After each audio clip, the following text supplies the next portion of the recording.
I am the real vine, and my father is the gardener. He breaks off every branch in me that does not bear fruit, and he prunes every branch that does bear fruit, so that it will be clean and bear more fruit. You have been made clean already by the teaching I have given you. Remain united to me, and I will remain united to you.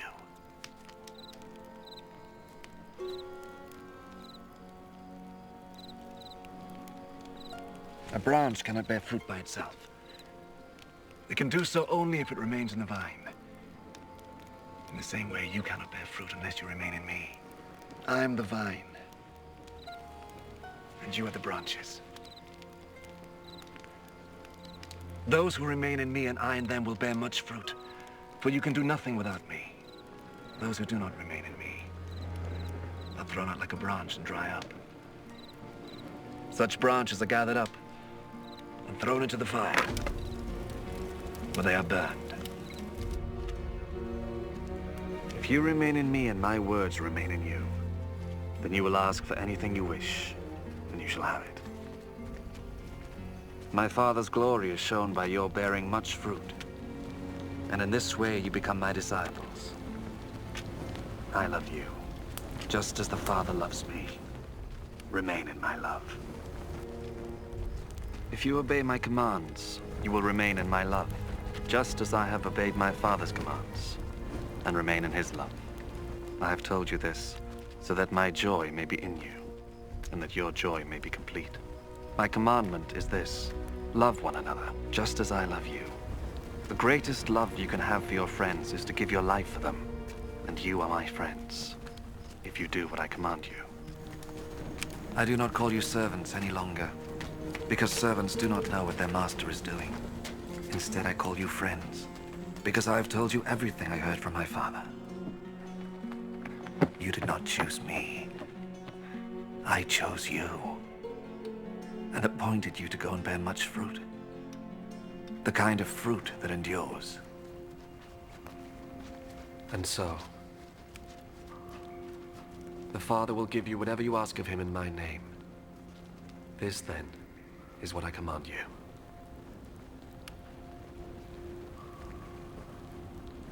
Love one another. If the world hates you, just remember that it has hated me first. If you belong to the world, then the world would love you as its own.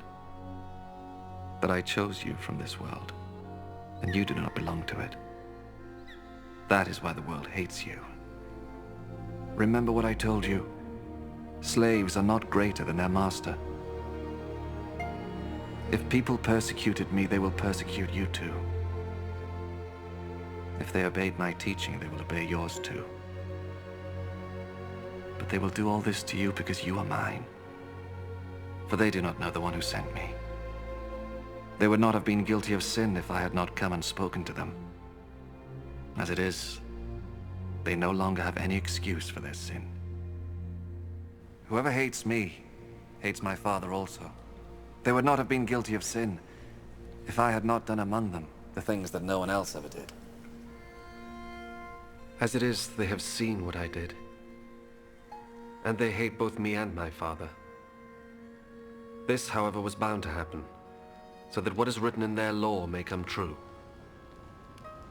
They hated me for no reason at all. The Helper will come, the Spirit who reveals the truth about God and who comes from the Father. I will send him to you from the Father, and he will speak about me, and you too will speak about me, because you have been with me from the very beginning. I have told you this, so that you will not give up your faith.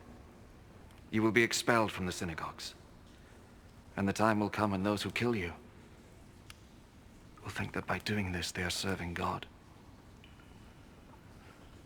People will do these things to you because they have not known either the Father or me. But I have told you this so that when the time comes for them to do these things, you will remember what I told you. I did not tell you these things at the beginning, for I was with you. But now I am going to him who sent me. Yet none of you asks me where I am going. And now that I have told you, your hearts are full of sadness. But I am telling you the truth.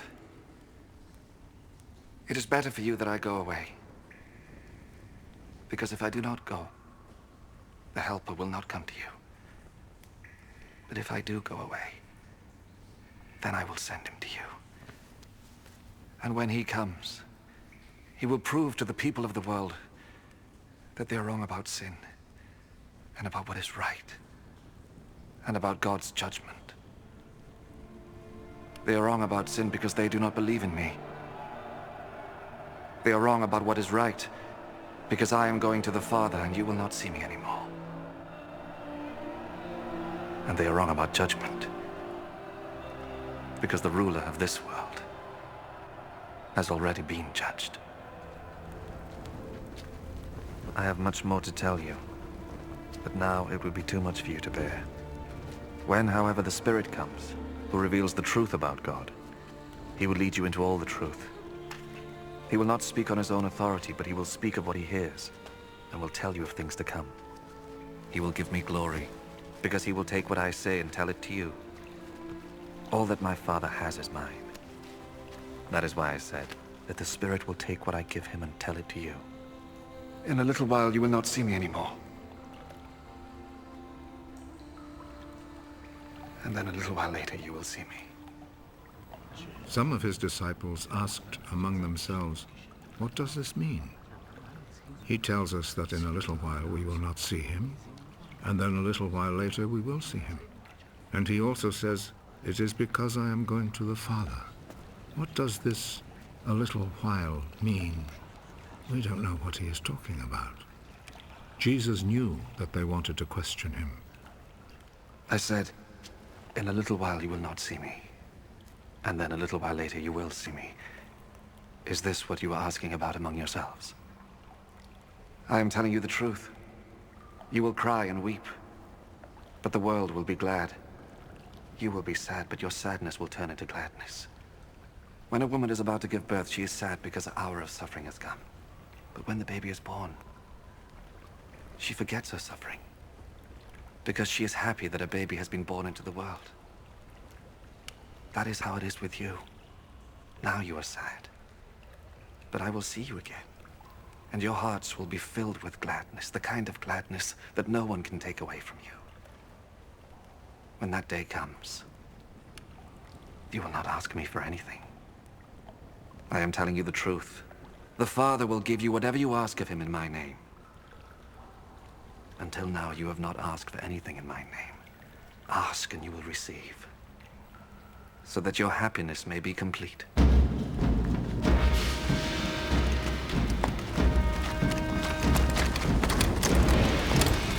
I have used figures of speech to tell you these things. But the time will come when I will not use figures of speech, but will speak to you plainly about the Father. When that day comes, you will ask him in my name. And I do not say that I will ask him on your behalf, for the Father himself loves you.